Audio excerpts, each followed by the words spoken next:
Existen historias donde la realidad supera cualquier guión de cine, relatos donde la ambición construye rascacielos que tocan el cielo, solo para desmoronarse con un soplido de traición. Lo que estás a punto de escuchar es la crónica de dos hermanos que desafiaron las reglas del juego, ascendiendo a la cúspide del mundo criminal para luego convertirse en los arquitectos de su propia destrucción y la de sus ídolos.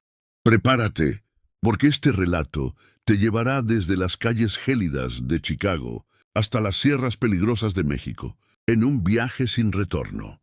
Si disfrutas de este tipo de contenido, no olvides suscribirte a nuestro canal Muros del Poder. Publicamos un video nuevo todos los días. Dale me gusta a este video si te agrada esta historia y déjanos un comentario, contándonos desde dónde nos escuchas y a qué hora nos sintonizas. Existen dominios delictivos tan eficaces que se asemejan a corporaciones legítimas, riquezas tan inmensas que resulta imposible cuantificarlas, sin equipo industrial y lealtades que parecen tan inquebrantables que nadie, ni siquiera las agencias federales, imagina que puedan fracturarse desde su interior. Sin embargo, los anales del narcotráfico nos brindan una enseñanza brutal. El peligro real no siempre proviene del individuo con el arma dorada y el batallón de sicarios. En ocasiones, el golpe más letal llega de los hombres silenciosos, que administran los libros de contabilidad. En las calles frías de Chicago, muy lejos de las selvas de Colombia y de las montañas de Sinaloa, operaba una maquinaria perfecta. No se trataba de un cártel escandaloso que dejaba cuerpos colgados en los puentes. Era una red logística fantasma dirigida por dos hombres que no encajaban en absoluto con la descripción de un capo. Eran de baja estatura, amables y un poco robustos. Vestían ropa común y vivían en barrios residenciales monótonos. Pedro y Margarito Flores parecían dueños de una ferretería o contadores de una pequeña empresa familiar. Pero detrás de esa fachada de mediocridad suburbana, los gemelos Flores eran, sin exagerar, los narcotraficantes más importantes en la historia de Estados Unidos. Esta es la verdadera historia de cómo dos hermanos, gemelos nacidos en Chicago, construyeron un imperio de $2.000 millones en efectivo, convirtiéndose en el pulmón financiero del cártel de Sinaloa, y en los únicos hombres en los que el Chapo Guzmán confiaba ciegamente.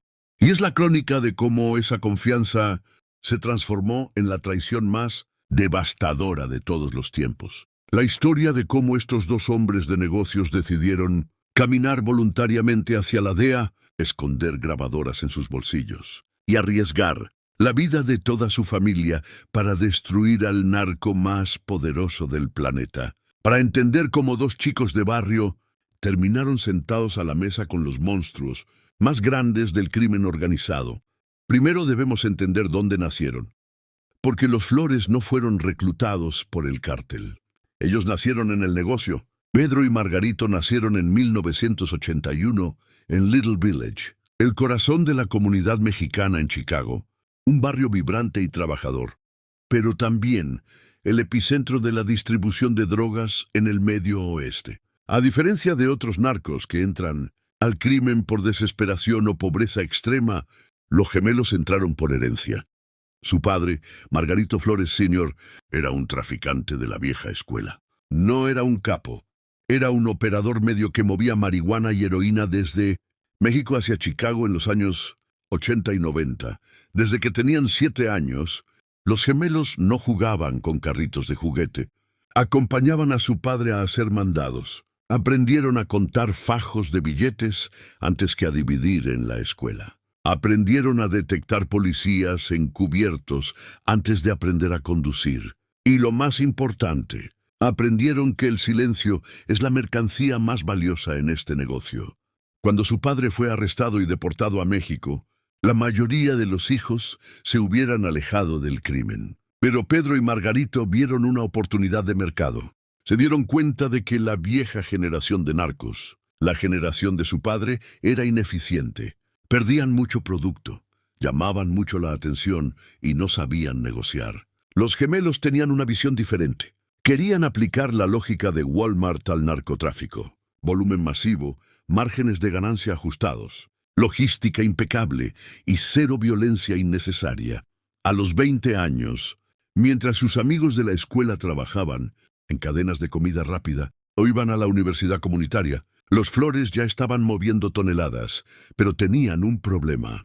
Eran los mejores distribuidores de Chicago, pero seguían siendo intermediarios. Compraban a revendedores que les cobraban caro. Sabían que si querían convertirse en los reyes absolutos, tenían que saltarse la cadena alimenticia.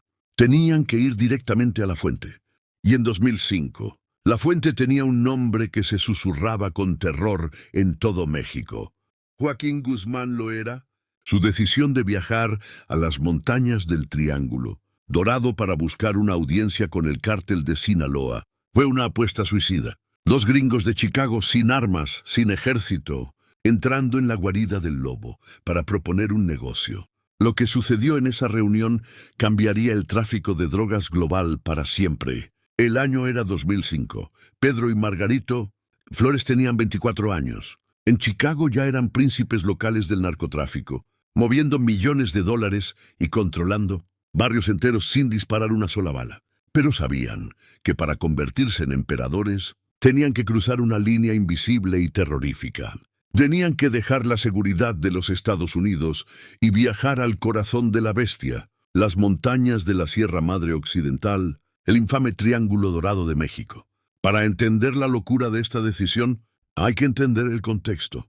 En 2005, México estaba a punto de explotar en una guerra de cárteles sin precedentes. La Sierra Madre no era territorio turístico. Era un estado feudal, gobernado por señores de la guerra que tenían ejércitos privados, radares antiaéreos y zoológicos con animales exóticos, alimentados con carne humana. Entrar ahí sin invitación era suicidio. Entrar con invitación era una ruleta rusa. Pero la ambición es una droga más potente que la cocaína. Los gemelos volaron a Guadalajara y de ahí fueron trasladados en una avioneta Cessna destartalada hacia las montañas. Imagina el sonido del motor luchando contra el viento, volando bajo para evitar los radares militares, viendo cómo la civilización desaparecía y era reemplazada por kilómetros de selva verde y campos de amapola roja. Aterrizaron en una pista de tierra clandestina. No los recibió una limusina, sino un convoy de camionetas blindadas llenas de hombres con fusiles AK-47, bañados en oro y gorras de béisbol. El aire olía a tierra seca, ganado y peligro. No los llevaron a ver al Chapo Guzmán inmediatamente. En la jerarquía criminal, no ves al rey sin besar primero el anillo del primer ministro. Los llevaron a una hacienda rústica, modesta por fuera pero lujosa por dentro, para conocer al verdadero cerebro financiero del cártel. El hombre que nunca ha pisado una cárcel en 50 años de carrera criminal. Ismael El Mayo Zambada. La reunión fue una clase magistral de negociación bajo presión mortal. El Mayo los miró. Eran jóvenes, pequeños, vestidos con ropa americana holgada. No parecían narcos, parecían turistas perdidos. Zambada, un hombre de campo, astuto y desconfiado, les hizo la pregunta del millón. ¿Por qué debería confiarles mi mercancía a dos pochos de Chicago? Aquí es donde Pedro y Margarito jugaron su carta maestra. No ofrecieron lealtad de sangre. No ofrecieron matar a nadie. Ofrecieron algo que el Mayo entendía mejor que nadie. Matemáticas. Les explicaron el problema del cártel. Señor, dijo Pedro, ustedes venden el kilo de cocaína en la frontera de México a $18,000. Ahí pierden el control. Los intermediarios lo llevan a Chicago y lo venden a 30. Si lo cerró, ustedes están perdiendo $12,000 por kilo solo, por no tener distribución propia. Los gemelos pusieron su oferta sobre la mesa, una oferta tan audaz que el silencio en la habitación se volvió pesado. Denos la droga a crédito. Nosotros nos encargamos del transporte desde la frontera hasta Chicago. Nosotros asumimos el riesgo de la DEA, de los robos de la policía. Nosotros la distribuimos y les pagaremos a ustedes $25,000 por kilo. Nosotros ganamos. Ustedes ganan mucho más y eliminamos a todos los intermediarios inútiles. Era una propuesta revolucionaria. Estaban ofreciendo convertir al cártel de Sinaloa en una empresa verticalmente integrada dueña de la cadena de suministro, desde la hoja de coca en Colombia hasta la nariz del cliente en Illinois. El Mayo sonrió. Le gustaba la audacia, le gustaba el dinero, pero necesitaba una prueba. Está bien, dijo Zambada. Les voy a dar una oportunidad. Pero si me fallan con un solo dólar, no solo los mataré a ustedes, mataré a todos los que lleven su apellido. Los gemelos regresaron a Chicago con lo que ellos llamaban el boleto dorado. Tenían línea directa con el proveedor más grande del mundo. Lo que siguió fue una explosión logística sin precedentes en la historia del crimen en el Medio Oeste. Los Flores no decepcionaron. Diseñaron un sistema de transporte utilizando camiones de carga con compartimentos hidráulicos secretos, tan sofisticados que ni los perros de la policía podían oler la droga. Usaban trenes de carga escondiendo la mercancía en vagones de productos legales. En cuestión de meses, los gemelos no estaban moviendo kilos, estaban moviendo toneladas. La DEA estima que en su pico los Flores introducían entre 1.500 y 2.000 kilos de cocaína al mes. En Chicago, hablemos de números reales para entender la magnitud de esto. $2.90 a un precio de venta callejero de $30.000 por kilo. Esos son $60 millones mensuales en efectivo. El dinero entraba tan rápido que literalmente no podían contarlo.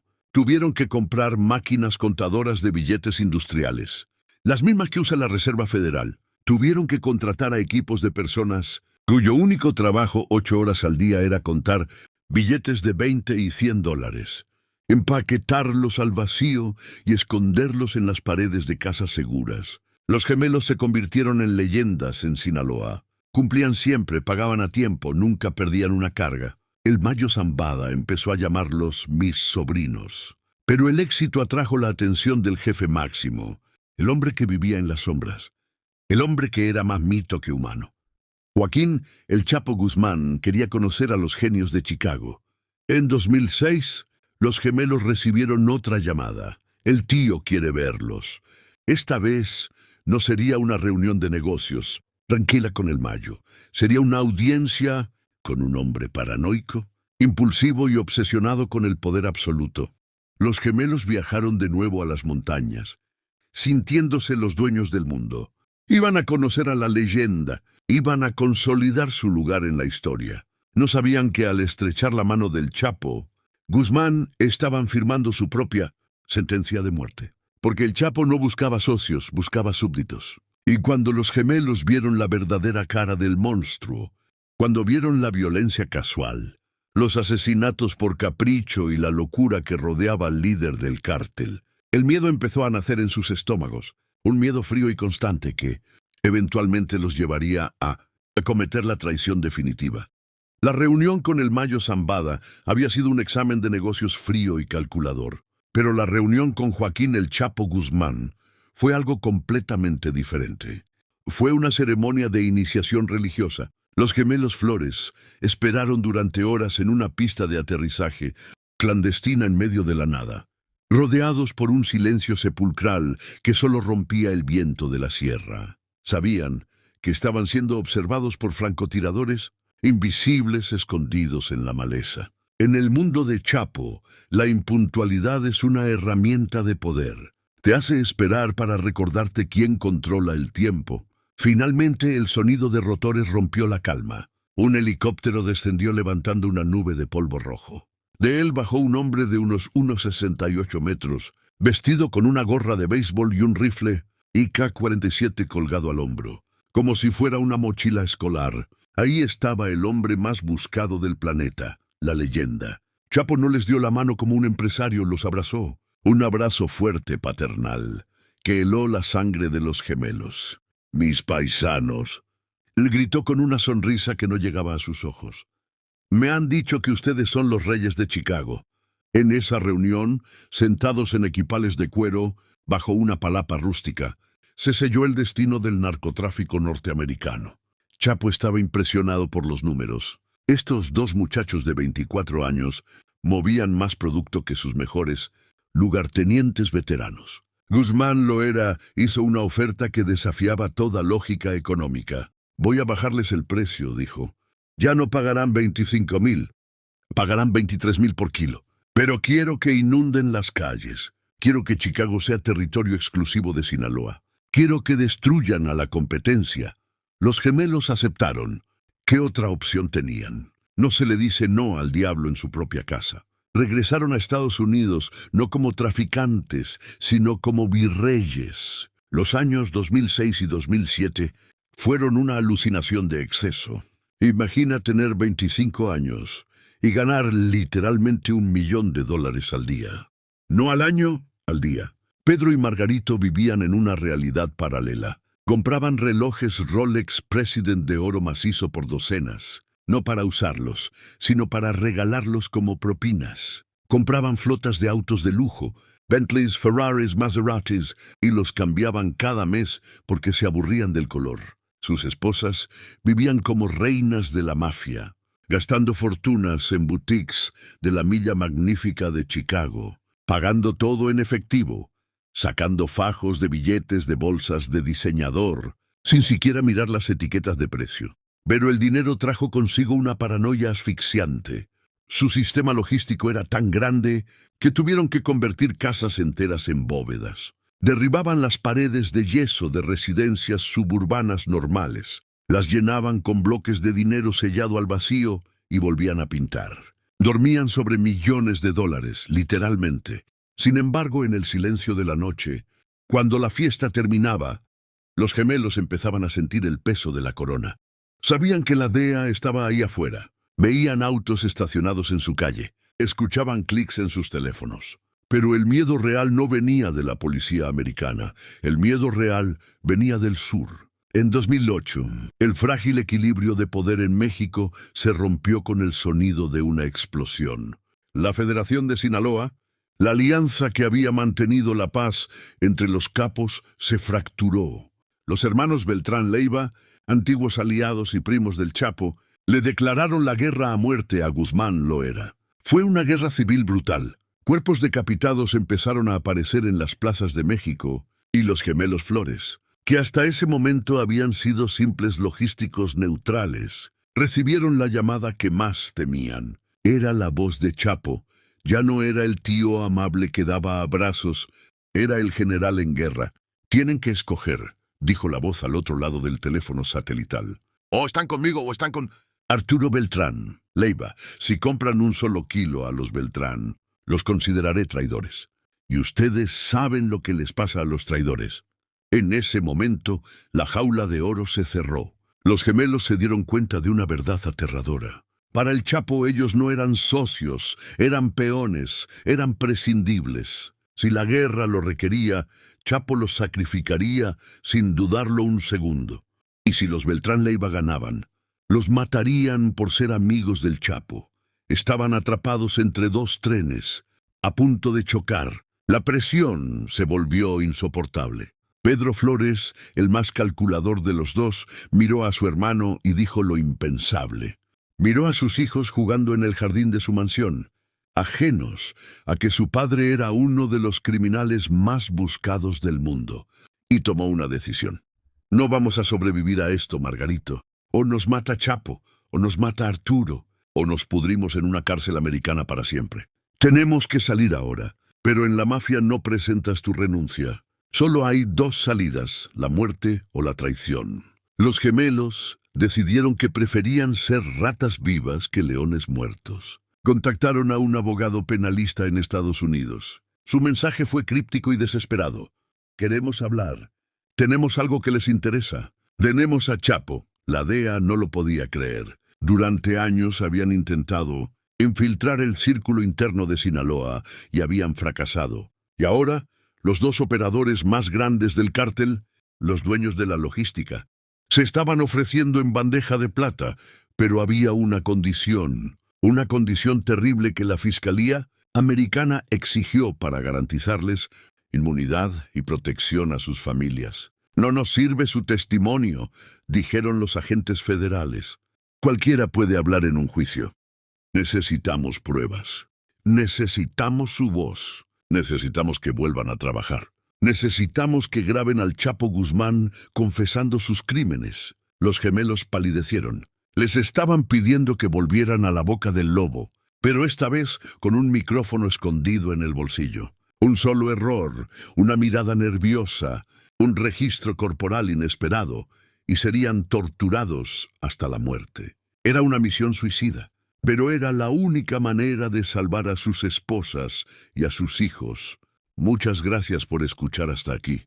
Si te gusta este tipo de contenido, no olvides suscribirte a nuestro canal Muros del Poder. Posteamos un video todos los días. Dale like al video si te gusta esta historia y déjanos un comentario, contando de dónde eres y a qué hora nos escuchas. Año 2008. La atmósfera en Guadalajara era irrespirable. La guerra entre el cártel de Sinaloa y los hermanos Beltrán Leiva había convertido la ciudad en un campo de batalla, donde los cadáveres aparecían colgados de los puentes al amanecer. Y en medio de este infierno, Pedro y Margarito Flores caminaban con el secreto más peligroso de México, guardado en el bolsillo de sus pantalones de diseñador. Habían llegado a un acuerdo preliminar con la DEA, pero los agentes federales estadounidenses fueron brutalmente claros. No nos sirve su palabra. En un tribunal, la palabra de un narco no vale nada. Necesitamos la voz. Necesitamos al Chapo Guzmán dirigiendo el tráfico de drogas. Sin eso no hay trato, no hay protección y no hay futuro para ustedes. Imagina la situación. Tienes 27 años, eres multimillonario. Estás sentado en una mesa con sicarios que descuartizan gente por mirar mal a sus novias y tú tienes que encender una grabadora digital, barata comprada en una tienda de electrónica, rezando para que no haga ningún ruido, para que no parpadee una luz roja, para que nadie note el bulto extraño en tu ropa. Durante meses, los gemelos vivieron en un estado de terror absoluto. Cada abrazo de un socio parecía una inspección. Cada mirada de desconfianza parecía una sentencia de muerte. Pedro Flores describió: más tarde, esa sensación como tener una pistola cargada apuntando a tu propia cabeza las 24 horas del día.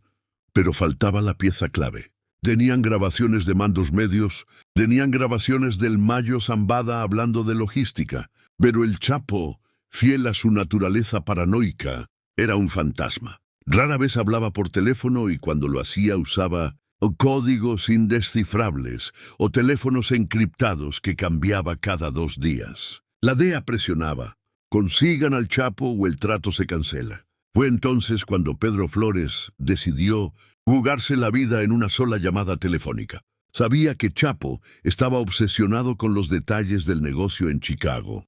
Sabía que la codicia del capo era su única debilidad. El 15 de noviembre de 2008, Pedro marcó el número. El corazón le golpeaba contra las costillas. Al otro lado de la línea, después de varios repiques, contestó una voz inconfundible. Era él.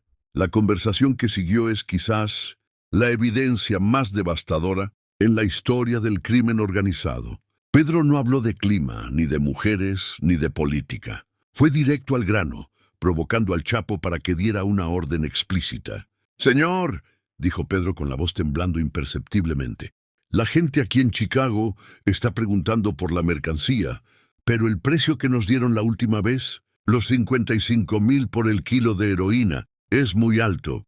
La competencia nos está matando. Necesito que me autorice a bajar el precio para mover el producto rápido». Era una trampa. Si Chapo decía, «haz lo que quieras», no servía. Si colgaba, no servía. Necesitaban que él fijara el precio. Necesitaban que él asumiera la propiedad de la droga. Hubo un silencio en la línea. Esos segundos debieron sentirse como horas para Pedro. Entonces Chapo respondió: «Mira, paisano, trata de sacar lo que puedas. Pero si no se puede, déjalo en 50,000, pero muévelo ya. El dinero tiene que llegar y asegúrate de recoger el dinero de la otra carga». Esa frase, «déjalo en 50,000, recoge el dinero de la otra carga», Chapo acababa de admitir en una cinta federal grabada digitalmente que él controlaba el precio, que él era el dueño de la heroína y que él exigía el cobro. Ya no era un mito. Era un narcotraficante negociando un trato comercial ilegal en suelo estadounidense. Pedro colgó el teléfono y sintió que las piernas le fallaban. Lo tenía. Tenía el boleto dorado definitivo. Pero tener la grabación no significaba estar a salvo. De hecho, ahora estaban en más peligro que nunca. Esa grabadora ahora valía más que todos los millones de dólares que tenían enterrados en las paredes de sus casas. Si el cártel de Sinaloa sospechaba, aunque fuera por un segundo, lo que acababan de hacer, no solo los matarían a ellos. La venganza sería bíblica. Matarían a sus esposas, a sus hijos, a sus padres, a sus primos. Borrarían el apellido Flores de la faz de la tierra. Y el cártel empezaba a sospechar. En las semanas siguientes, las miradas de los lugartenientes cambiaron. Hubo preguntas incómodas. ¿Por qué viajan tanto al norte? ¿Por qué están moviendo a sus familias? El Mayo Zambada, con su instinto de viejo zorro, dejó de contestarles el teléfono. El cerco se estaba cerrando. Los gemelos sabían que el tiempo se había agotado. No podían esperar a organizar una salida elegante. Tenían que huir ya. El 30 de noviembre de 2008 tomaron la decisión final. Dejaron atrás mansiones, autos de lujo, caballos pura sangre y millones de dólares en efectivo que no podían cargar. Solo tomaron a sus esposas, a sus hijos y la pequeña grabadora digital. Subieron a un avión privado con destino a Estados Unidos, pero esta vez no iban a una fiesta en Las Vegas, iban a entregarse. Mientras el avión despegaba de México, viendo las luces de la ciudad desaparecer bajo ellos, Pedro y Margarito sabían que nunca más volverían a pisar esa tierra. Sabían que en el momento en que aterrizaran y entregaran esa cinta a la DEA, se convertirían oficialmente en los hombres más odiados del mundo criminal. Dejaban de ser los gemelos Flores, los reyes de Chicago. Ahora eran los sapos, los traidores, las ratas. Pero lo que no sabían es que la pesadilla no terminaba con su entrega. Apenas estaba comenzando, porque el Chapo Guzmán no perdona. Y aunque ellos estuvieran bajo la protección del gobierno más poderoso del mundo, su familia extendida seguía expuesta, vulnerable y totalmente ignorante de que sus vidas acababan de ser puestas en el tablero de juego como fichas de sacrificio. El año 2009 amaneció con un silencio tenso en el mundo del narcotráfico. En Chicago, la red de distribución de los Flores se había detenido por completo. En México, los teléfonos de los capos sonaban sin respuesta. Algo estaba pasando y la paranoia se extendía, como un virus, por la estructura del cártel de Sinaloa. Mientras tanto, Pedro y Margarito vivían en un búnker del gobierno estadounidense en un lugar no revelado.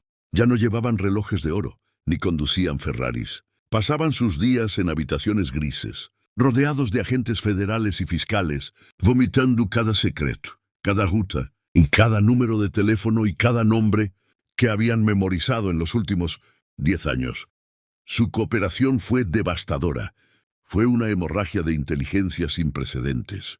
Gracias a sus grabaciones y testimonios, el gobierno de EUU emitió acusaciones formales contra la cúpula completa. El Chapo Guzmán, el Mayo Zambada, Vicente Zambada Niebla y docenas de lugartenientes clave. Pero en Sinaloa la confusión pronto dio paso a la certeza y la certeza dio paso a la furia. El Chapo no necesitó mucho tiempo para atar cabos. Los únicos que conocían los detalles específicos de las cargas interceptadas, los únicos que tenían los números privados, eran los gemelos. La orden salió de las montañas con la velocidad de un rayo. Encuéntrenlos, y si no pueden encontrarlos a ellos, encuentren lo que más les duela. Aquí es donde la historia da un giro trágico que parece sacado de una tragedia griega. El padre de los gemelos, Margarito Flores Jr., el hombre que les había enseñado el negocio cuando eran niños, había regresado a México. A pesar de las advertencias desesperadas de sus hijos, a pesar de que sabía que sus muchachos habían traicionado al cartel, el viejo Margarito creía que las reglas de la vieja escuela todavía aplicaban. Creía que los pecados de los hijos no se pagaban con la sangre de los padres. Creía que él, un viejo traficante retirado, era intocable. Fue el error más costoso de la historia de la familia. Agosto de 2009, Sinaloa. Margarito Señor conducía su auto por una carretera polvorienta, bajo el sol abrasador. Probablemente se sentía seguro. Probablemente iba escuchando música pensando en sus nietos. No vio venir a los sicarios. O quizás sí los vio, y en ese último segundo entendió que sus hijos habían roto un pacto sagrado que él mismo les había enseñado a respetar. Lo interceptaron. No fue un secuestro para pedir rescate, no hubo negociación. Fue una ejecución pública diseñada para enviar un mensaje global. Cuando la policía encontró el auto horas más tarde, la escena era dantesca. El cuerpo de Margarito Flores yacía acribillado, pero lo que heló la sangre de las autoridades no fueron las balas, fue lo que encontraron en el parabrisas del coche. Una hoja de papel clavada con un cuchillo o dejada prominentemente sobre el cristal. El mensaje era breve, brutal, y estaba dirigido a dos personas que estaban a miles de kilómetros de distancia, escondidas bajo la protección del FBI. «Para que se callen, siguen ustedes». La noticia llegó a Pedro y Margarito en su refugio seguro. Imagina ese momento. Tienes millones de dólares. Tienes a los mejores agentes del mundo protegiendo tu puerta.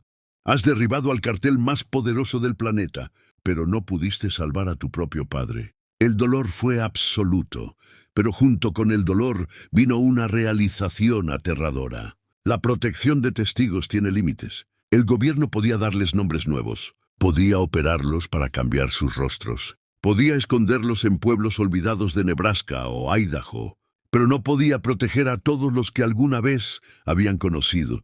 La muerte de su padre no los silenció, hizo lo contrario. Les quitó el último vestigio de lealtad que podían tener hacia su antigua vida. Si Chapo había roto las reglas matando a un padre inocente, ellos romperían todas las reglas restantes.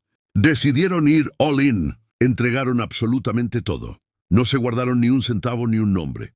Su testimonio se convirtió en la columna vertebral del caso más grande contra el narcotráfico en la historia judicial de Estados Unidos. Pero la justicia es lenta y la venganza es paciente. Durante 6 largos años, desde 2009 hasta 2015, Pedro y Margarito Flores vivieron en un limbo legal. Eran los prisioneros más valiosos del sistema penitenciario estadounidense, pero también los más secretos.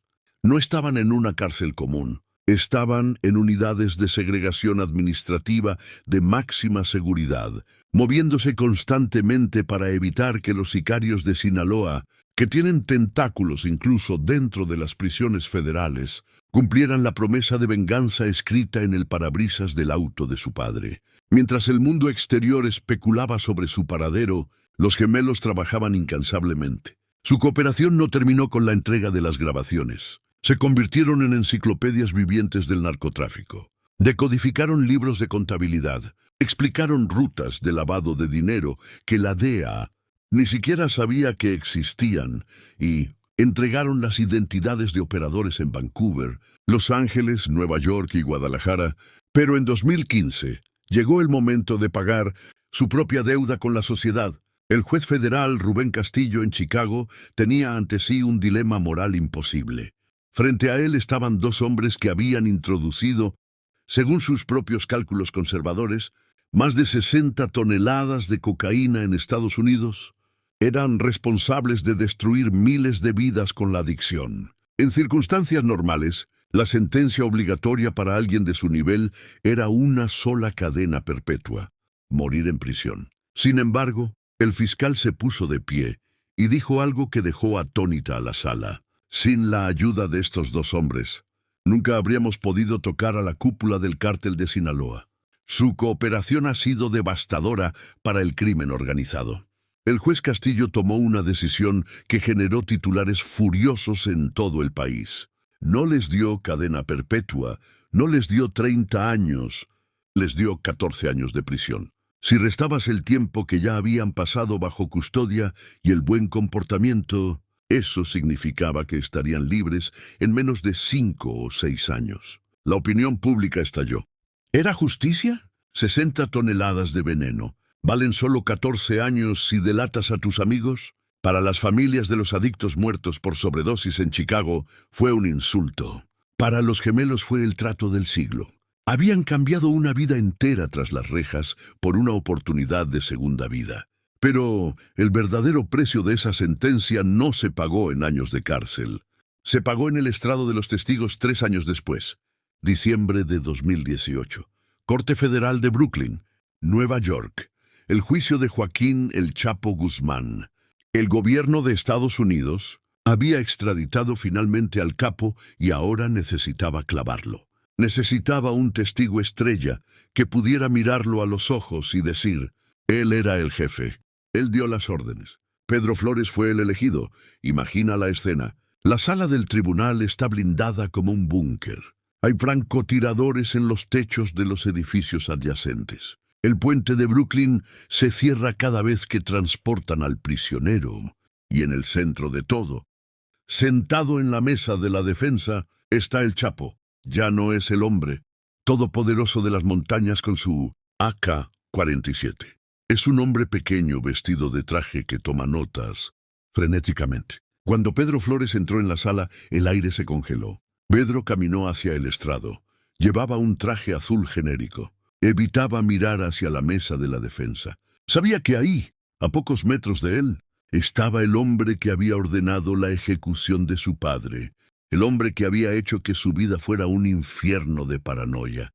El fiscal le preguntó, «Señor Flores, ¿ve usted en esta sala al hombre que dirigía el cártel de Sinaloa?» Pedro levantó la vista, giró la cabeza y por primera vez en 10 años, sus ojos se encontraron con los de Joaquín Guzmán. Lo era. Chapo no mostró furia, no gritó, hizo algo peor. Sonrió. Una sonrisa burlona, fría, de desprecio absoluto. Y luego, en un gesto que los periodistas presentes describieron como escalofriante, se llevó la mano a la sien, como saludando a un viejo amigo o quizás marcando un objetivo. Pedro tragó saliva, su voz tembló, pero respondió, «Sí, está ahí. Es el hombre de la camisa azul». Durante horas, Pedro narró cómo Chapo dirigía el imperio. Reprodujeron las grabaciones. La voz del Chapo llenó la sala, negociando el precio de la heroína, dando órdenes, exponiendo su propia avaricia. El testimonio de Pedro Flores fue el clavo final en el ataúd de Guzmán. Fue la prueba irrefutable.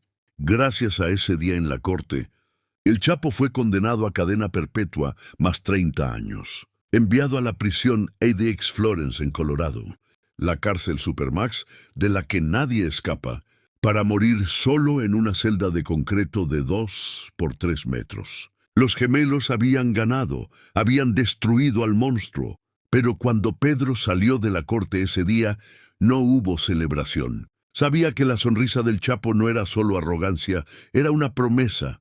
Chapo podía estar encerrado, pero sus hijos, los chapitos, estaban libres. El Mayo Zambada estaba libre y la memoria del cartel es eterna. Los gemelos habían comprado su libertad al gobierno americano, pero habían vendido su paz mental para siempre. Año 2021. En algún lugar de Estados Unidos, lejos de los rascacielos de Chicago y de las montañas de Sinaloa, 2 hombres de mediana edad caminan por un supermercado suburbano. Empujan carritos de compras llenos de cereal, leche y pañales. Saludan a sus vecinos con una sonrisa tímida. Pagan sus impuestos, cortan el césped los domingos. Para el mundo son Juan y José o tal vez Mike y Steve. Nadie sabe quiénes son realmente. Nadie sabe que esos hombres bajitos y tranquilos, que parecen padres de familia aburridos, fueron alguna vez los dueños de un imperio de $2.000 millones. Nadie sabe que sus manos, ahora ocupadas en tareas domésticas, alguna vez estrecharon la mano del diablo. Pedro y Margarito Flores fueron liberados de la custodia federal. Tras cumplir 12 años de su sentencia de 14, su liberación no fue anunciada en las noticias de la noche. No hubo cámaras esperándolos en la puerta de la prisión. Fue una operación fantasma. Un día estaban en una celda de máxima seguridad y al día siguiente se desvanecieron en el aire. Entraron en el programa WITSEC, el sistema más hermético y solitario del mundo. A primera vista parece un buen trato. El gobierno te da una casa, te da un estipendio mensual, te da documentos nuevos, te regalan una segunda vida. Pero la realidad de la protección de testigos es en muchos sentidos más cruel que la cárcel. En la cárcel al menos eres tú mismo. Tienes tu nombre, tienes tu historia. En el programa tienes que asesinar tu propia identidad. Pedro y Margarito tuvieron que borrar todo. No pueden llamar a sus tíos. No pueden visitar la tumba de su padre asesinado. No pueden tener redes sociales. No pueden decirle a sus nuevos amigos dónde nacieron o a qué se dedicaban. Viven en una mentira perpetua, actuando un papel las 24 horas del día, los 7 días de la semana. Y lo peor no es la soledad, es el miedo. Porque aunque el gobierno de Estados Unidos dice que están seguros, los gemelos saben matemáticas. Saben que el cártel de Sinaloa tiene un presupuesto de inteligencia que rivaliza con el de muchos países pequeños. Saben que la luz verde, la orden de ejecución permanente sobre sus cabezas, nunca se apaga. La recompensa por ellos no ha desaparecido.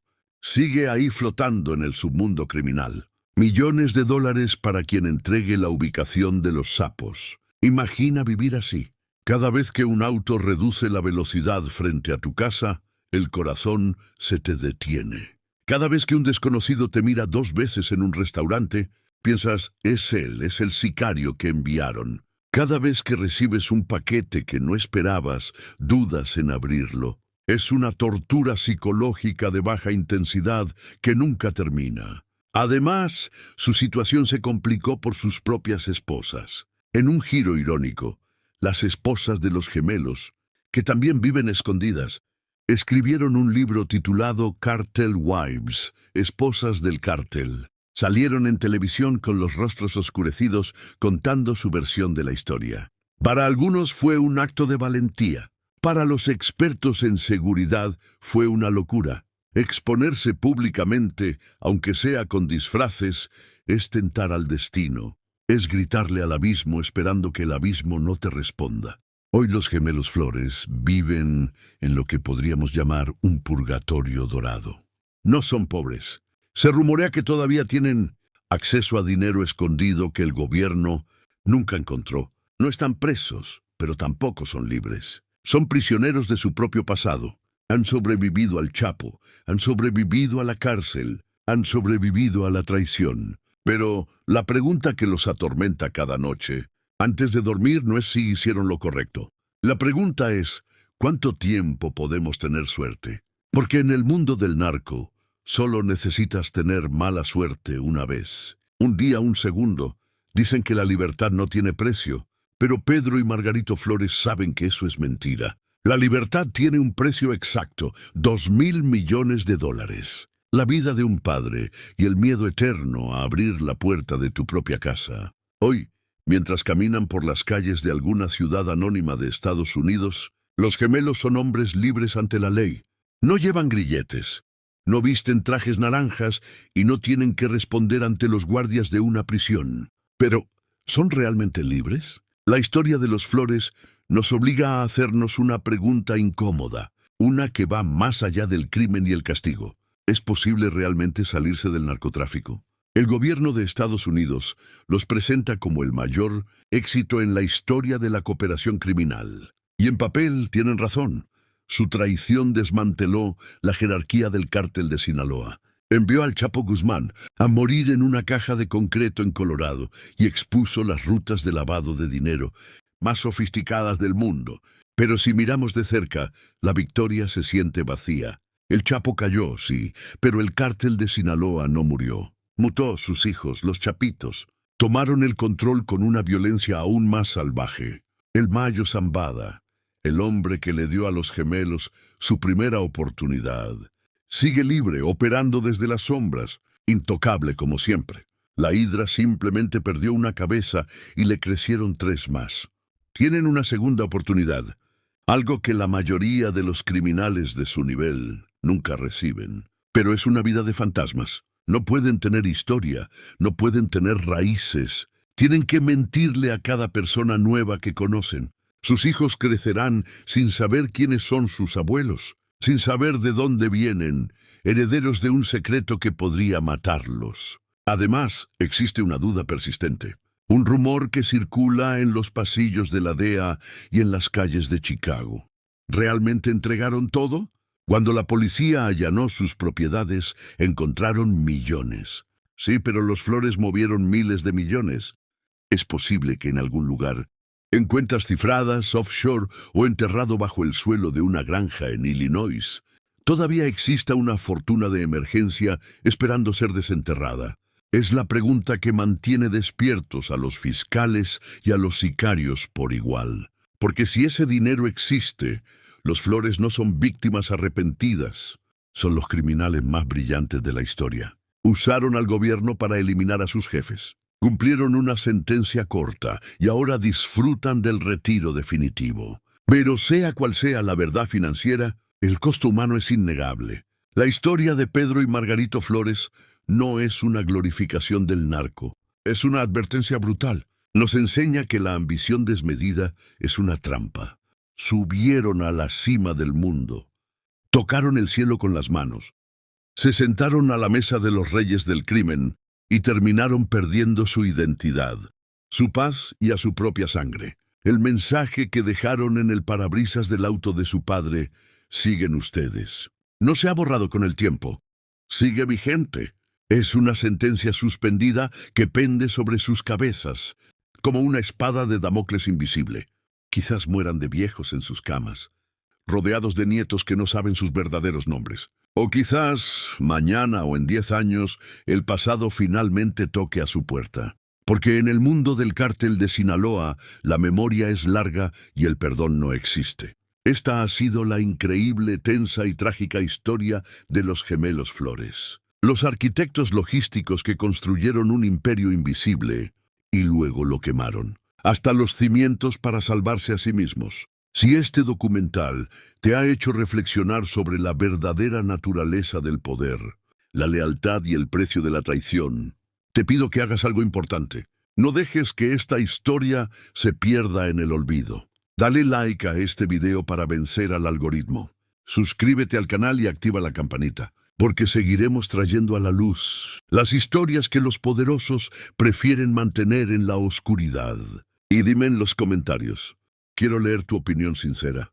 ¿Crees que el gobierno de hizo lo correcto al darle solo 14 años de cárcel a cambio del Chapo? ¿O crees que criminales de este nivel merecen pagar con vida por vida sin importar a quién entreguen?